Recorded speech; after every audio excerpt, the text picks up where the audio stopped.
আমি বহু সুবিধাৰ পৰা আমি বঞ্চিত। এতিয়া গুৱাহাটীৰ মাজমজিয়াত আপোনাৰ আমাৰ মই এতিয়া পৌৰ নিগমৰ এজন কাৰিকৰ, আমাৰ পৌৰ নিগমৰো 3টা স্কিম আছে পানীৰ কাৰণে। এই স্কিম 3টাৰ পৰাও ৰাইজে পানী পাই আছে।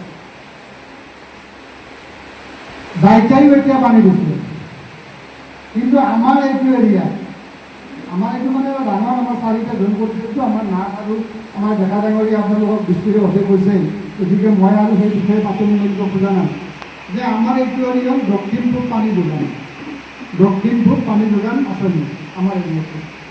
আমাৰ এই আঁচনিটোৰ ভিতৰত না GMC কিবা প্ৰকল্প আছে পানীৰ কাৰণে, না অন্য কোনো সংগঠনৰ কিবা প্ৰকল্প আছে, একোৱেই নাই। গতিকে আমাৰ পানীটো লাগে। এতিয়া আমাৰ পানী আছে, কি পানী আছে? কৃত্ৰিম বানপানী বেছিকৈ আছে। গতিকে এতিয়া আমাৰ চৰকাৰে আমি নাই কৰা বুলিও ক'ব নোৱাৰোঁ। চৰকাৰে পৰ্যায়ক্ৰমে কাম কাজ কৰি আছে, আপোনালোকে সকলোৱে দেখিছে, অনুভৱ কৰিছে। কিন্তু কথা হ'ল যে আমি যেতিয়া আমাৰ যিটো মূল সমস্যা, এই সমস্যাটো আমি আগবঢ়াই নিব লাগিলে আমি অলপ কষ্ট কৰিব লাগিব। এইকাৰণে মই পানীখন হোৱাৰ পিছত এই নাগৰিক মঞ্চ, মই ডেকা আৰু নাথৰ দ্বাৰা নাগৰিক মঞ্চৰ মানুহক লগ পাইছিলোঁ আৰু তেওঁলোকে এই পানী আমাৰ ইয়াতে পানী যোগানৰ কাৰণে তেওঁলোকে বহুখিনি কষ্ট কৰিছে, বহুত ত্যাগ কৰিছে, শ্ৰম কৰিছে আৰু 2টা কাৰ্যসূচী লৈছে। আৰু মই কাউন্সিলৰ হোৱাৰ পিছত সেইকাৰণে মই যিখিনি এৰিয়া, সেই এৰিয়াখিনিত আমাৰ যিখিনি উন্নয়ন সমিতি আছে, মই সকলো উন্নয়ন সমিতিকে এটা অনুৰোধ কৰিছিলোঁ যে আপোনালোক সকলোৱে উন্নয়ন সমিতিৰ ফালৰ পৰা একোখন দৰখাস্ত দিয়ক। আমাৰ Guwahati drinking water development board বুলি যিটো অনুষ্ঠান কৰিছে, অৰ্গেনাইজেশ্যন কৰিছে, সেই বোৰ্ডত সকলোৱে এখন নিজাববীয়াকৈ এখন দৰখাস্ত দিয়ক। মানে মোৰ উদ্দেশ্যটো আছিল এইটোৱেই যে চাৰিওফালৰ পৰা যেতিয়া হেঁচাটো আহিব, তেতিয়া হেঁচাটো অলপ বেছি হ'ব, আৰু হেঁচাটো বেছি হ'লে হয়তো কামটোৰ যিটো লেহেন গতি, সেই লেহেন গতিটো অলপ তীব্ৰতৰ হ'ব। সেইকাৰণে তেনেকুৱা এটা মানসিকতা লৈ মই আমাৰ ডেকা ডাঙৰীয়া বা আপোনালোকৰ এই নাগৰিক উন্নয়ন মঞ্চত মানুহখিনিক কথাটো কৈছিলোঁ, আৰু সেইমতে আমাৰ ফালৰ পৰা আমাৰ ভালেখিনি উন্নয়ন সমিতিয়ে ইতিমধ্যে কামবিলাক কৰিছে, এটা ধৰণৰ কাৰ্যসূচী হৈছে। গতিকে এতিয়া আপোনালোক সকলোৱে গম পালে যে মই নিজৰ ফালৰ পৰা এখন চিঠি দিছিলোঁ গুৱাহাটী ড্ৰিংকিং ৱাটাৰ ডেভেলপমেণ্ট বোৰ্ডত, যে আমাৰ এনেকুৱা আমাৰ ৱাৰ্ডত, মই ৱাৰ্ডৰ কথাটো দিছোঁ। আমি কিন্তু এই দক্ষিণ পূব পানী যোগান যিটো, আমি এটা 6টা ৱাৰ্ড আছোঁ, গুৱাহাটী পৌৰ নিগমৰ 6টা ৱাৰ্ড, 6জন কাউন্সিলৰ আছে।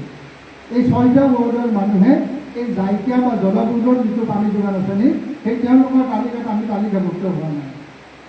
গতিকে আমি এই 6জন পাৰিষদৰ ফালৰ পৰা আমি তেওঁৰো ডেপুটেশ্যন দিছোঁ, CMৰ ওচৰতো ডেপুটেশ্যন দিছোঁ। আমাৰ পল্লৱ গোপাল দাস, তেওঁ এতিয়া গুৱাহাটী ড্ৰিংকিং ৱাটাৰ ডেভেলপমেণ্ট বোৰ্ডৰ তেওঁ মেনেজিং ডিৰেক্টৰ, তেওঁৰ ওচৰতো গৈছোঁ। তাৰপিছত আমাৰ সাংসদ পৰিয়ালৰ ওচৰতো গৈছোঁ। আমি বহুত জেগাত আমি দিছোঁ ডেপুটেশ্যন, কিন্তু এতিয়া মই আপোনালোকৰ কথাটো এইটো ক'ব খুজিছোঁ যে এইটো আচলতে আমাৰ পাৰিষদ পৰ্যায়ৰ কথা নহয়, এইটো বহুত ওপৰৰ কথা। আৰু এই সমস্যাটো মুখ্যমন্ত্ৰীয়ে সমাধান কৰিবলগীয়া সমস্যা, বাকী কোনেও নোৱাৰে। যদি মুখ্যমন্ত্ৰীয়ে সদিচ্ছা প্ৰকাশ কৰে বা তেওঁ অনুভৱ কৰে, তেওঁ সমস্যাটো সমাধান হ'ব। আৰু আমি যেতিয়া তেওঁক লগ কৰিছিলোঁ, তেওঁ এটা কথা কৈছিল যে এই সমস্যাটোৰ কথাটো মোৰ ভালকৈ মনত আছে বা মই গোটেই এই কথাখিনি মই জানো ক'ত কি হৈ আছে। মোক আপোনালোকৰ ফালৰ পৰা বিশেষ ক'বলগীয়া নাই, আমাৰ কাউন্সিলৰ শেষ কৈছে, কিন্তু অলপ সময় লাগিব আপোনালোকক। আৰু মই যে আপোনালোকক ক'লোঁ, মই ব্যক্তিগত এখন চিঠি দিছিলোঁ, আৰু চিঠিখনতো কিন্তু গুৱাহাটী ড্ৰিংকিং ৱাটাৰ ডেভেলপমেণ্ট বোৰ্ডৰ পৰা উত্তৰ এটা আহিছিল। তেওঁলোকে উত্তৰ দিছিল যে আপোনালোকৰ এই ৱাৰ্ডত, আপোনালোকৰ এৰিয়াত 2029 চনৰ ভিতৰত সকলোৱে পানী পাব। চিঠিৰ প্ৰতিলিপিটো মোৰ লগত আছে। 29ত হ'ব বুলি কৈছে, হ'ব মানে কি 29ত সকলোৱে পানীটো পাব বুলি কৈছিল। তাৰমানে চিঠিখনৰ সাৰমৰ্মটো এনেকুৱা যে 29 চনত গোটেই কামখিনি সমাপ্ত হ'ব। কিন্তু সমাপ্ত হ'ব লাগিলে এতিয়া আমাৰ নাথে কোৱাৰ দৰে কামখিনি আমাৰ আগবঢ়া নাই। গতিকে কামখিনি যিহেতু আগবঢ়া নাই, আমি লাহি জলক লাগিব লাগিব। আমি আজিয়ে নহয়, আমি আলোচনাৰ মাধ্যমেৰে সমিল মিলেৰে আমি অকণমান চৰকাৰৰ লগত সহযোগিতা আগবঢ়াব লাগিব, আমি চৰকাৰক লগ কৰিব লাগিব। গতিকে ইতিমধ্যে দাসে কৈছে যে আমি মুখ্যমন্ত্ৰী এপইণ্টমেণ্টৰ কাৰণে এটা আবেদন কৰিছোঁ। গতিকে এই এপইণ্টমেণ্টটো আপোনালোকে যিকোনো প্ৰকাৰে লৈ তেখেতৰ লগত কথাটো আলোচনা কৰক। আৰু এই ক্ষেত্ৰত আমিও থাকিম আপোনালোকৰ লগত, আমি বাহিৰত থাকিম এনেকুৱা নহয়, আমি কাউন্সিলৰখিনিও থাকিম।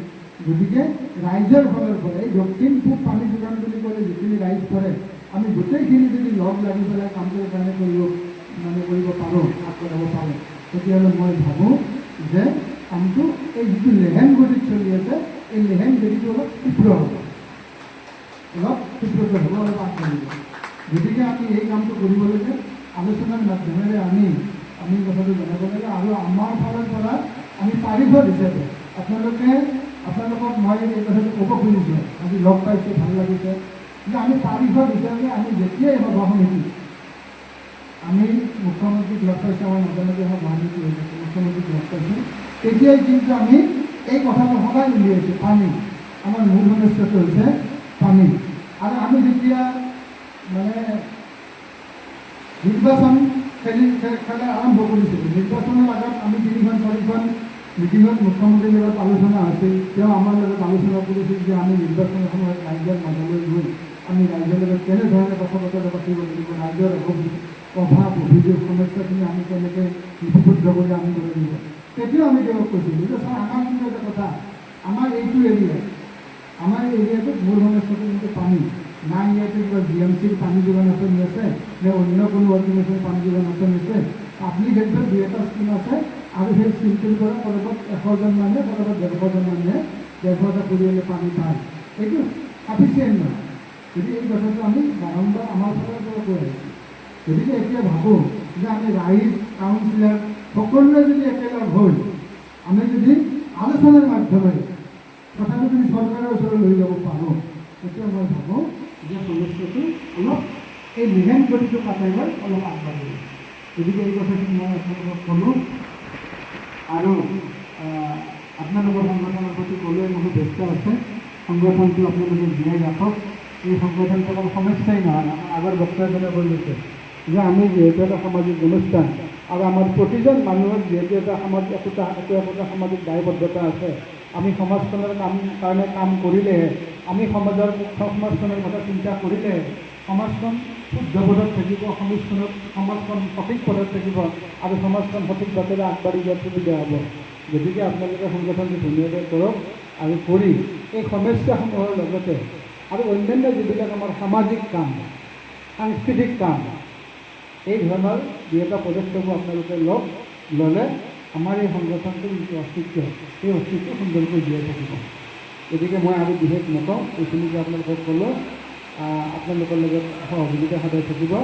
আৰু এটা কথা শেষত মই আপোনালোকক ক'ব খুজিছোঁ, মই এনেও অকণমান উন্নয়ন সমিতিলৈ যোগাযোগ কৰিলোঁ হয়। আজি যিহেতু ইয়াতে সকলোকে লগ পালোঁ, যে আমাৰ সন্মানীয় সাংসদ বাইদেউ গুৱাহাটী লোকসভা সমষ্টিত, তেওঁ 17 তাৰিখে আবেলি 5 বজাত আমাৰ ৱাৰ্ডলৈকে আহিলে। তেওঁ এতিয়া ৱাৰ্ডে এখন মিটিং কৰি আছে।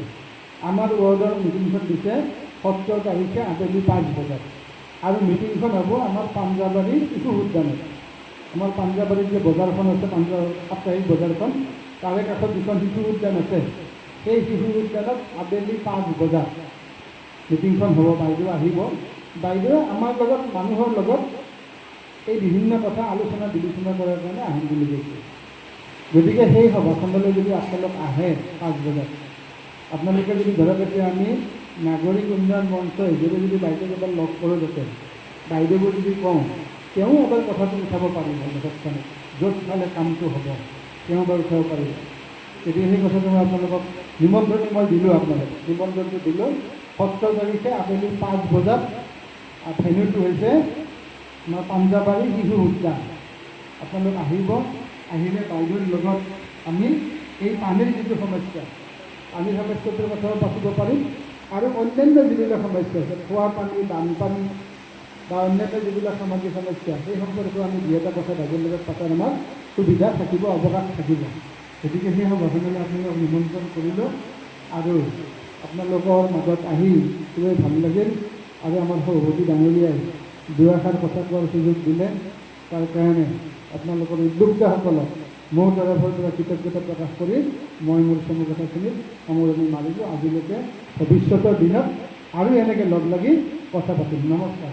আৰু মই এতিয়া ময়ো যাম আপোনালোকৰ মাজৰ পৰা। আমাৰ আজি দলীয় নীতি এখন আছে এতিয়া 12টাৰ পৰা আছিল অলপ আমাৰ লগত দিয়াৰ বাবে অশেষ ধন্যবাদ জনালোঁ।